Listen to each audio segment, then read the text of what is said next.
प्रधानमंत्री नरेंद्र मोदी तमिलनाडु दौरा माथे तिरुचिरापल्ली में श्री रंगनाथ स्वामी मंदिर पुकर करी पूजा अर्चना।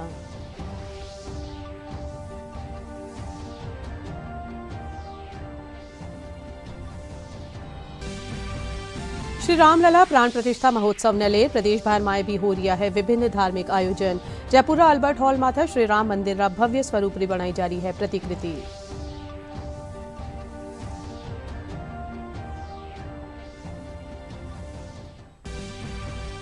फ्रांस राष्ट्रपति इमैनुअल मैक्रोन 25 जनवरी ने रहेला जयपुर दौरा माथे। मुख्यमंत्री भजनलाल शर्मा कार्यक्रम की तैयारियां ने लेर करी उच्च स्तरीय समीक्षा बैठक।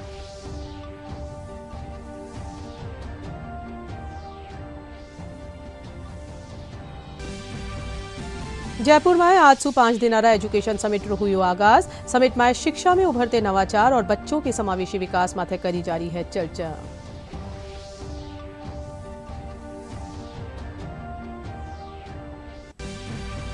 और प्रदेश कई हल्का में छायो घणो कोहरो। शीतलहर चालवा सु बढ़ी ठिठुरन, जनजीवन हुयो प्रभावित।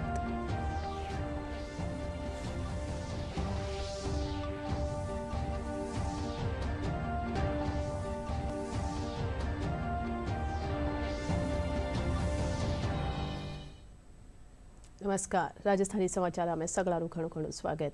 मैं हूं प्रीति और अब खबर जोवा विगतवार। प्रधानमंत्री नरेंद्र मोदी तमिलनाडु दौरा माथे है। प्रधानमंत्री तिरुचिरापल्ली श्री रंगनाथ स्वामी मंदिर पुगर पूजा अर्चना करी। इन दौरान प्रधानमंत्री कंब रामायण छंदारा पाठ भी सुनिया। प्रधानमंत्री नरेंद्र मोदी तमिलनाडु के दौरे पर हैं। पीएम ने तिरुचिरापल्ली स्थित श्री रंगनाथ स्वामी मंदिर में पूजा अर्चना की और गरुड़ मूर्ति के दर्शन भी किए। प्रधानमंत्री ने मंदिर में गजराज जी से भी आशीर्वाद लिया। वहीं हाथी द्वारा सून से माउथ ऑर्गन बजाने का दृश्य बेहद मनमोहक था। त्रिची के श्रीरंगम में स्थित यह मंदिर देश के सबसे प्राचीन मंदिर परिसरों में से एक है। इसका उल्लेख पुराणों और संगम युग के ग्रंथों सहित विभिन्न प्राचीन ग्रंथों में मिलता है। यह मंदिर अपने स्थापत्य भव्यता और अपने असंख्य प्रतिष्ठा गोपुरम के लिए प्रसिद्ध है। इस मंदिर में पूजे जाने वाले मुख्य देवता श्री रंगनाथ स्वामी हैं, जो भगवान विष्णु के शयन रूप में हैं। वैष्णव धर्म ग्रंथों में इस मंदिर में पूजी जाने वाली मूर्ति और अयोध्या के बीच संबंध का उल्लेख है। ऐसा माना जाता है कि भगवान विष्णु की जिस मूर्ति की पूजा श्री राम और उनके पूर्वज करते थे, उसे उन्होंने लंका ले जाने के लिए विभीषण को दे दिया था। रास्ते में यह मूर्ति श्रीरंगम में स्थापित कर दी गई थी। प्रधानमंत्री नरेंद्र मोदी ने मंदिर में विद्वानों से कंब रामायणम का पाठ भी सुना।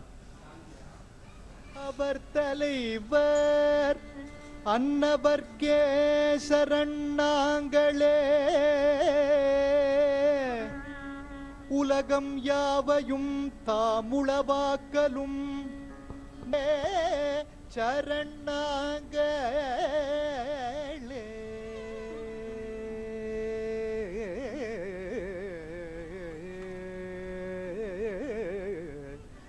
अन्नवर्गे शरणांगले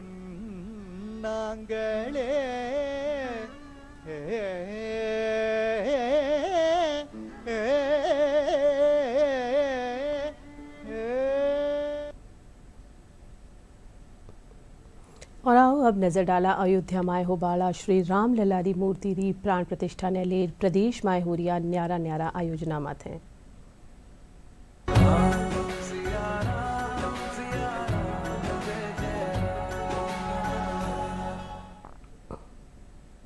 जयपुर में भक्ता ने राम मंदिर भव्य स्वरूप री झलक देखबा ने मिलेली। इन खातर शहर अल्बर्ट हॉल माथे अयोध्या माए बनवाड़ा राम मंदिर री प्रतिकृति रो निर्माण कर्यो जा रह्यो है। 22 जनवरी सु आवाड़ा 3 दिना ताई अठे के कार्यक्रम राख्या जावेला। इन दौरान श्री राम रा जीवन सु जुड़िया न्यारा न्यारा प्रसंगारी झांकिया रे साथे ही ड्रोन शो रो आयोजन भी कयो जावेलो। इन मंदिर ने बनाबा खातर बंगाल रा कारीगर दिन और रात काम करबा में जुटिया हुआ है। इन सु वहां की संवाददाता अनीशा डाबले खास बातचीत करी। कुछ ही दिन शेष हैं, पूरे देश में उत्साह का माहौल है। राम भक्त अपने अपने तरीकों से राम के स्वागत की तैयारियां कर रहे हैं। जयपुर के भी अल्बर्ट हॉल परिसर में अयोध्या में बन रहे राम मंदिर के स्वरूप का 35 फीट ऊंचा राम मंदिर बनाया जा रहा है और ये मंदिर बना रहे हैं बंगाल से आए कारीगर। आइए उन कुछ कारीगरों से बातचीत करते हैं। ये जो बन रहा है 35 फीट ऊंचा और 30 फीट चौड़ाई है। इसमें जो माल लग रहा है थर्मोकोल है, प्लाई है बाटा में, और स्ट्रक्चर हो रहा है बांस का। ये कल तक हम लोग का डेट है फाइनल होने में, दोपहर तक हम कंप्लीट दे देंगे और फिर लाइटिंग का काम शुरू होगा। लोग बंगाल से आए हैं 20 आदमी, जो हम लोगों का कम से कम 10 दिन तक काम हो रहा था। अभी सेटिंग के लिए हम लोगों का कम से कम 5 दिन चल रहा है, तो 15 दिन हम लोगों का लगातार रात भर काम करके इसको कंप्लीट करना है और कल तक हम लोगों का पूरा कंप्लीट हो जाएगा। कोई टेंशन नहीं है हम लोगों का, आराम से हम लोग राम जी का उत्सव मनाएंगे।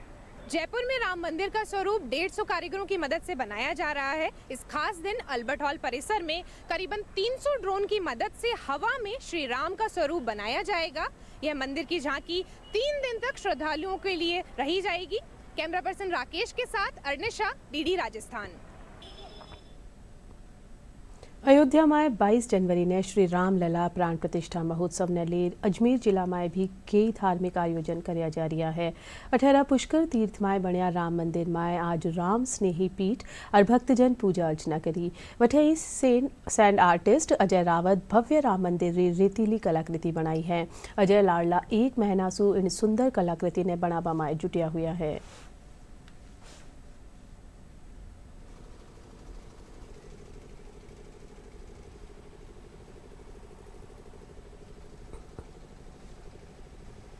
जगतपिता ब्रह्मा जी की पावन धरती पुष्कर नगरी में, यहाँ पर रेतीले धोरों में जिस प्रकार से अयोध्या का ही प्रतीक के रूप में मिट्टी के द्वारा बहुत सुंदर मंदिर का निर्माण किया गया भाई अजय रावत जी के द्वारा, मैं उनके प्रति विशेष रूप से साधुवाद व्यक्त करना चाहूँगा। और ये मंदिर कोई हम सभी के लिए, राजस्थान के लिए और पूरे विश्व के लिए ये गौरवान्वित करने वाला विषय है। जिस मिट्टी के धोरों को सहजना बड़ा कठिन होता है, उसको बड़ा सजा करके उन्होंने एक प्रतीकात्मक रूप से हम सबको संदेश दिया है। मैं विशेष रूप से 22 तारीख को होने वाले इस राम जन्मभूमि पर रामलला पधार रहे हैं। इस उत्सव को महामहोत्सव मनाएं। ये उत्सव पूरे विश्व का सबसे बड़ा उत्सव होना चाहिए। सभी राष्ट्र प्रेमियों से यही आह्वान करना चाहूँगा कि अधिक से अधिक आकर के आप इसका दर्शन करें। और इस मिट्टी से एक अजय सिंह रावत पैदा हुआ है, लेकिन मैं चाहता हूं कि हजारों की संख्या में ऐसे अजय सिंह रावत पैदा हुए और ये हमारे राजस्थान की कला है, उसको संपूर्ण विश्व में परचम लहरा करके हमारे राजस्थान का गौरव जो बहुत ज़्यादा बढ़ा हुआ है उसको और बढ़ाने का प्रयास करें और अधिक से अधिक अपना भविष्य सुधारने का सभी युवा कार्य करें। अब जब पूरा भारतवर्ष अपने रामोत्सव को मनाने के लिए पूरी तरीके से उत्साहित है, उस समय अजय जी ने उन्हें एक बार हम सभी को गौरवान्वित किया है। और ये जो सैंड आर्ट उन्होंने बनाई है, पूरा भारत सहित संपूर्ण धरामंडल आनंदित है। परमात्मा पुनः 500 वर्षों के पश्चात अपनी राजधानी अयोध्या में विराजमान हो रहे हैं, तो इससे बढ़कर शुभ अवसर और आनंद के लिए, आनंद का अवसर और कोई दूसरा हो नहीं सकता। इसलिए सभी को शुभकामनाएं। जो राम मंदिर का 22 तारीख को जो प्राण प्रतिष्ठा होनी है, तो उसी के बेस पे पुष्कर में अजय जी ने एक मिट्टी से राम मंदिर का निर्माण किया है और यहाँ पे आज उसका इनॉग्रेशन होना है। तो यहाँ पे बहुत सारे लोग यहाँ आएंगे, देखेंगे और इनकी कलाकृति बेजोड़ है। इसकी वजह से अगर पुष्कर फेर ले लो, पुष्कर फेर में जो भी लोग आते हैं वो यहाँ जो मिट्टी की कलाकृति है इनकी देखने के लिए आते हैं और अच्छी इनकी परफॉर्मेंस यहाँ से जो कलाकृति बनाते हैं उनसे। और अभी जो पुष्कर में इन्होंने मिट्टी का जो राम मंदिर बनाया है, इसको देखने के लिए लोगों की भीड़ लगने वाली है अभी, क्योंकि आज उसकी पूजा पाठ होनी है। और जो एज ए जो परफॉर्मा राम मंदिर का अयोध्या में है, उसी बेस पे यहाँ पर भी उन्होंने मिट्टी से राम मंदिर बनाया। ये एक बहुत बड़ी बात है। अयोध्या में 22 जनवरी ने श्री राम लला प्राण प्रतिष्ठा महोत्सव ने ले प्रदेश भर में भी न्यारा धार्मिक आयोजन કર્યા जा रहा है। इन्हीं कड़ी में जयपुर राम मंदिर में भी साफ सफाई अभियान रे साथ ही खास अनुष्ठान કર્યા जा रहा है। शहर चांदपोल रामचंद्र मंदिर, खोले के हनुमान जी, चांदपोल हनुमान जी और परकोटेरा गणेश जी मंदिर समेत कई मंदिर में 22 जनवरी ने भगवान रो पंचामृत सु अभिषेक कर विशेष पूजा अर्चना करी जावेली।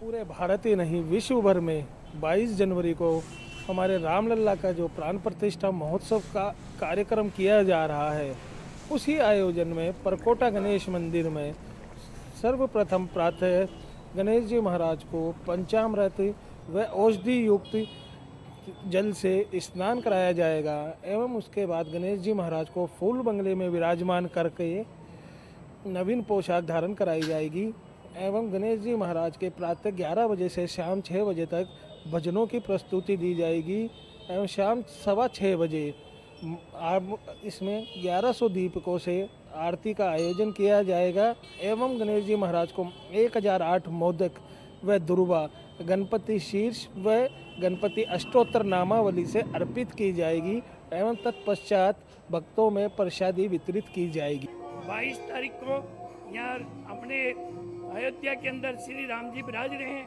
उस उपलक्ष्य में चांदपुर हनुमान जी महाराज के मंदिर में एक महालड्डुओं का भोग किया जाएगा और लड्डुओं का वितरण किया जाएगा।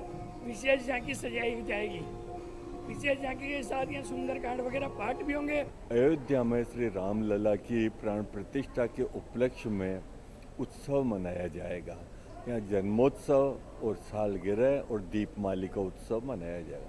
सुबह ठाकुर जी का और शालग्राम जी का पंचामृत अभिषेक होगा, पंचामृत वितरण होगा, तत्पश्चात भोग लग के और राजभोग की शयन होगी।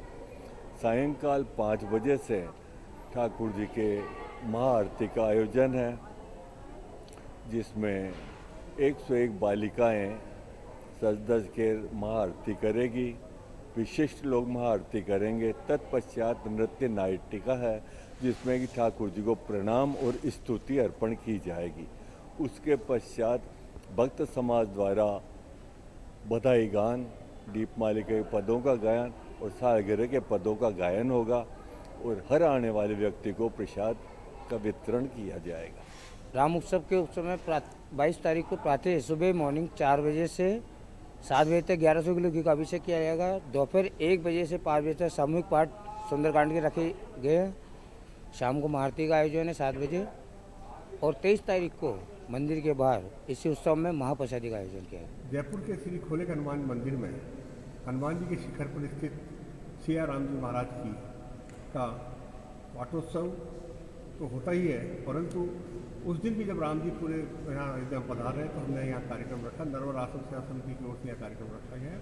सुबह 7:30 बजे सिया राम जी महाराज के गंगोत्री से मंगाए जल और शरीर से मंगाए जल के साथ अभिषेक किया जाएगा और पंचामृत से अभिषेक किया जाएगा।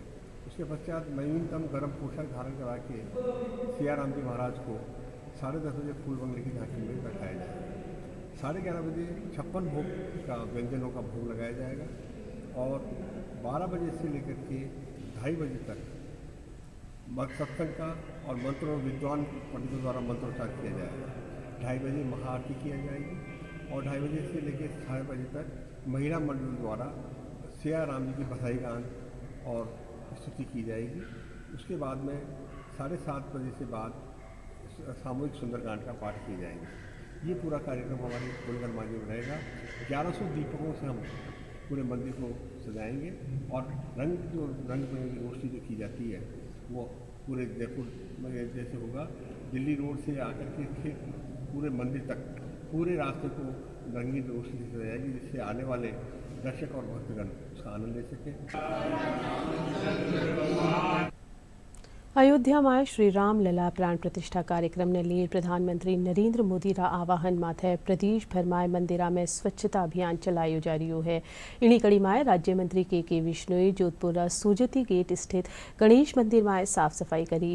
इन दौरान उनके साथ विधायक अतुल भंसाली समेत कई भाजपा कार्यकर्ता मौजूद रहा। इन मौके विश्नोई कहा कि भाजपा चुनाव में प्रदेश की जनता से जो वादा करया है उन्होंने पूरो करवारू काम करियो जा रही है।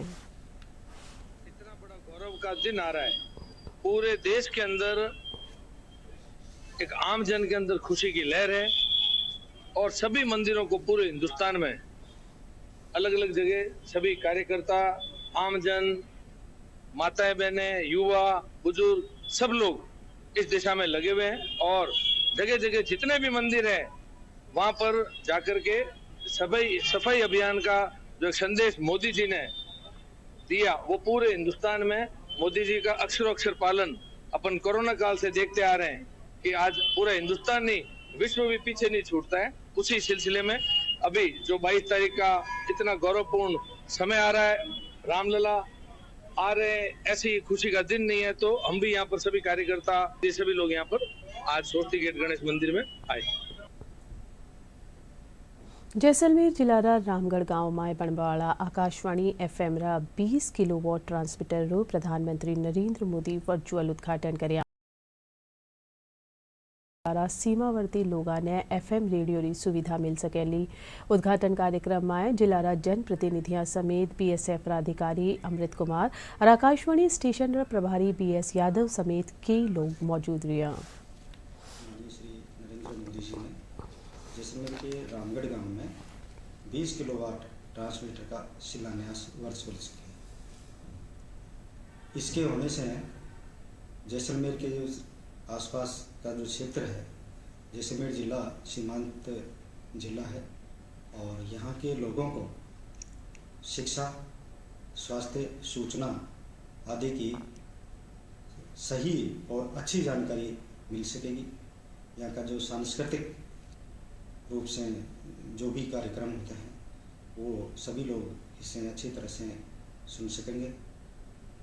यह 20 किलोवाट का जो FM ट्रांसमीटर है वो 20.32 करोड़ रुपए की लागत से तैयार हो रहा है और जल्दी ही तैयार होकर जनता की सेवा में ये कार्य शुरू हो जाएगा। इससे सभी क्षेत्र के जो लोग हैं वो पहले से भी बेहतर तरीके से कार्यक्रम सुन सकेंगे। वर्तमान में 10 किलोवाट का ट्रांसमीटर यहाँ चालू है और अब 20 किलोवाट का ट्रांसमीटर FM जो है वो चालू होने से क्षेत्र के करीब करीब सभी लोग इसको कार्यक्रम को सुन सकेंगे।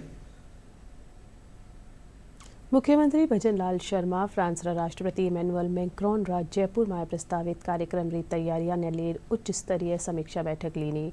गौरतलब है कि फ्रांस रा राष्ट्रपति रो आगामी 25 जनवरी ने जयपुर आवारू कार्यक्रम है। इन दौरान राष्ट्रपति री सुरक्षा समेत कई व्यवस्थावां बाबत मुख्यमंत्री अधिकारियों ने दिशा निर्देश दिया। बैठक में मुख्य सचिव सुधांश पंत, पुलिस महानिदेशक UR साहू, अतिरिक्त मुख्य सचिव गृह आनंद कुमार समेत दूजा वरिष्ठ अधिकारी भी मौजूद रहे। प्रदेश भर में गणतंत्र दिवस की तैयारियां जोरा माथे चल रही है। इन्हीं कड़ी में 12 जिला में भी गणतंत्र दिवस समारोह ने लेर तैयारियां करी जा रही है। जिलारा फतेहपुर गांव सु राजीविका मिशन से जुड़ी 2 महिलावां ने दिल्ली में 25 और 26 जनवरी ने गणतंत्र दिवस परेड और दूजा कार्यक्रम में शामिल होवा खातर आमंत्रित करो गयो है। महिला हूँ, लेकिन मेरे को ये दिल्ली का जो आमंत्रण मिला है प्रधानमंत्री मोदी जी के यहाँ वहाँ दिल्ली बुलाने का, इसमें मैं बहुत खुश हूँ। मैं अभी तक फोटो में और टीवी में देखती आई हूँ, लेकिन अब उन्होंने हमें इन्विटेशन दिया है तो हम वहाँ जाके उन खुद अपनी आंखों से देखेंगे इतने बड़े प्रोग्राम को। तो मैं बहुत खुश हूँ वहाँ जाने के लिए। हमें भारत सरकार की तरफ से 26 जनवरी के प्रोग्राम के लिए इन्विटेशन प्राप्त हुआ है।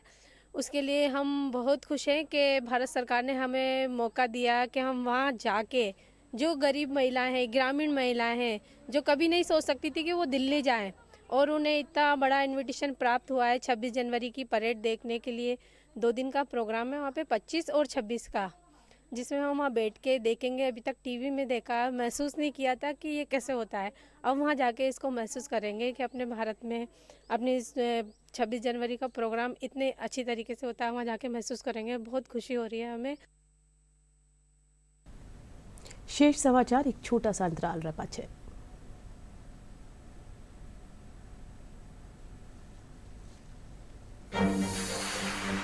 क्या है इस परीक्षा पे चर्चा में जो स्टूडेंट्स की एग्जाम स्ट्रेस को दूर कर देता है? क्या है इस परीक्षा पे चर्चा में जो टीचर्स और पेरेंट्स की दुविधा को मिटाता है? क्या है इस परीक्षा पे चर्चा में जो जीवन को उत्सव के रूप में मनाने के लिए प्रेरित करता है? क्या है इस परीक्षा पे चर्चा में जो इसके 7वें एडिशन में 2,26,00,000 लोगों को हिस्सा लेने के लिए प्रोत्साहित करता है? मिलेंगे सभी सवालों के जवाब जब जुड़ेंगे स्टूडेंट्स, टीचर्स और पेरेंट्स प्रधानमंत्री नरेंद्र मोदी जी के साथ।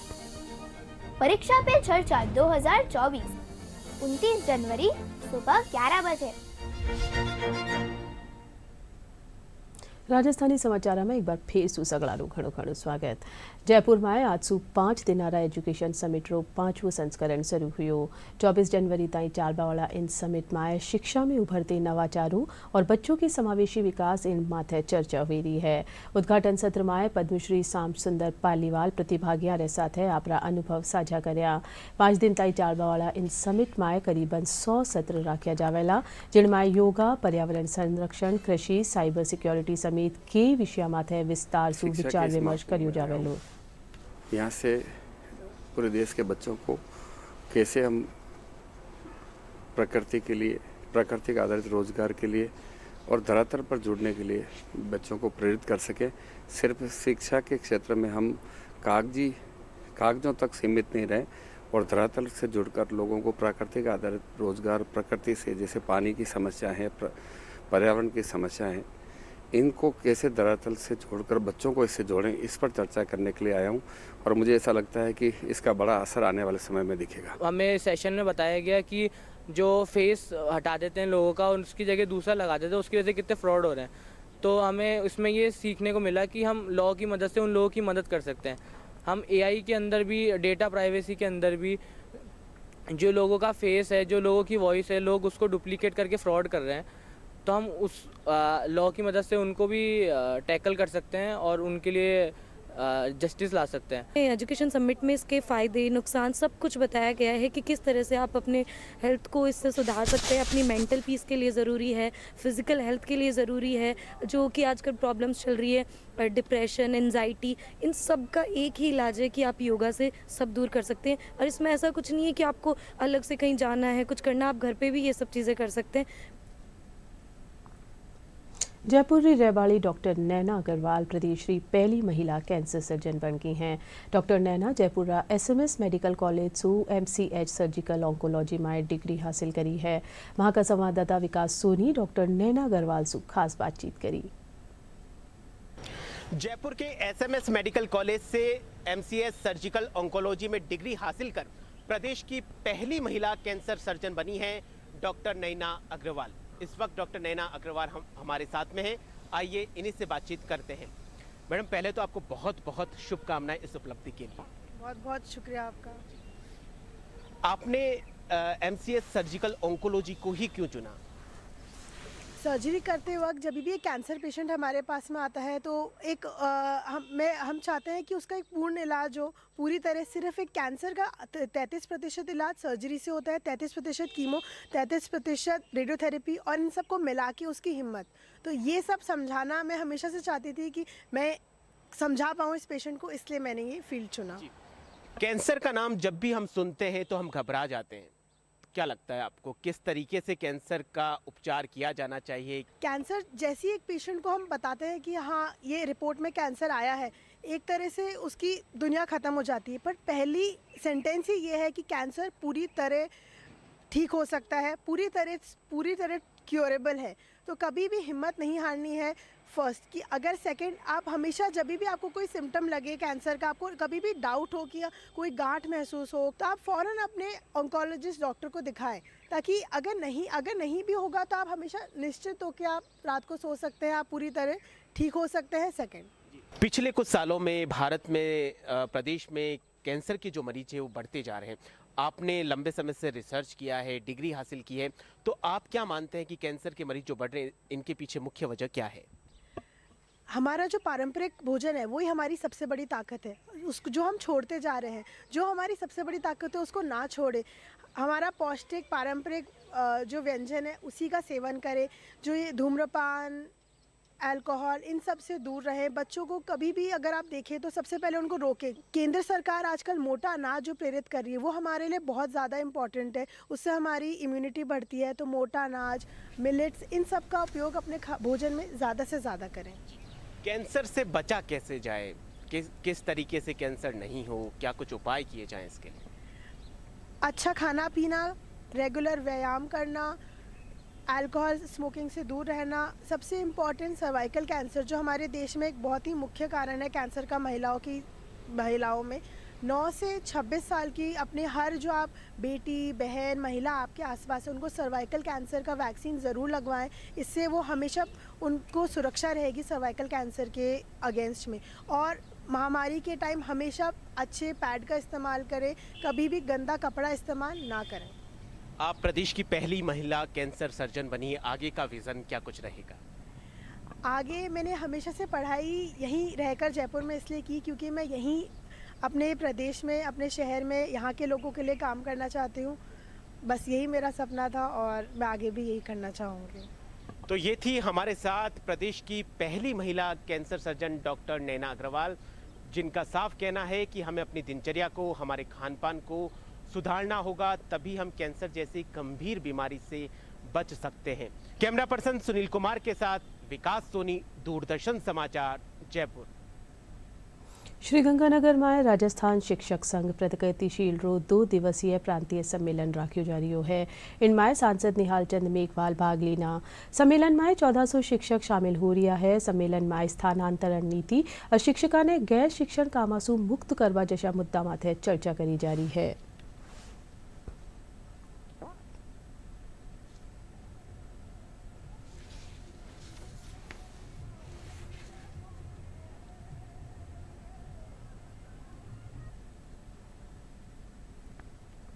और अब खबर मौसम री। पूर्वी हवारा प्रभाव से राजस्थान रा कई भागा में घणो कोहरो और शीतलहर की स्थिति बनी हुई है। सर्द हवारे चालता डिंडरी टेम भी ठिठुरन महसूस हो रही है। राजधानी जयपुर में सुमारे घणो कोहरो छाबासु वाहन चालका ने परेशानी रो सामो करनो पड़ रह्यो है। लाडला 24 घंटा रे दौरान प्रदेश री घणकरी ठोड़ा माटे न्यूनतम तापमान 10 डिग्री सेल्सियस सु कम दर्ज कर्यो गयो। सबसु कम तापमान सीकर में 5.2 रिकॉर्ड कर्यो गयो। वटे पिलानी में 5.3 और राजधानी जयपुर में न्यूनतम तापमान 5.8 डिग्री सेल्सियस दर्ज कर्यो गयो। और चालभाऊ पहली एक बार फिर सुजोमा मोटी खबर। प्रधानमंत्री नरेंद्र मोदी तमिलनाडु रा दौरा माथे तिरुचिरापल्ली में श्री रंगनाथ स्वामी मंदिर पुगर करी पूजा अर्चना।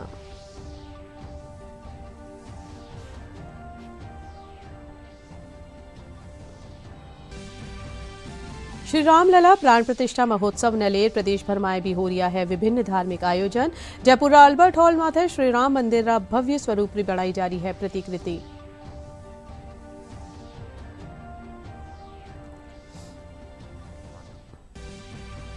फ्रांस रा राष्ट्रपति इमैनुअल मैक्रोन 25 जनवरी ने रहेला जयपुर दौरा माथे। मुख्यमंत्री भजनलाल शर्मा कार्यक्रम री तैयारियां ने लेर करी उच्च स्तरीय समीक्षा बैठक।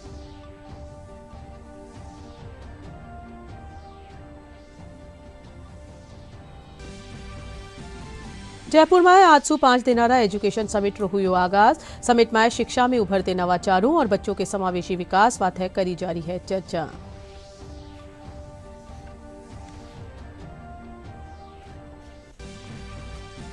प्रदेश रा के हल्का में छायो घणो कोहरो। शीतलहर चालबासु बड़ी ठिठुरन, जनजीवन हुयो प्रभावित।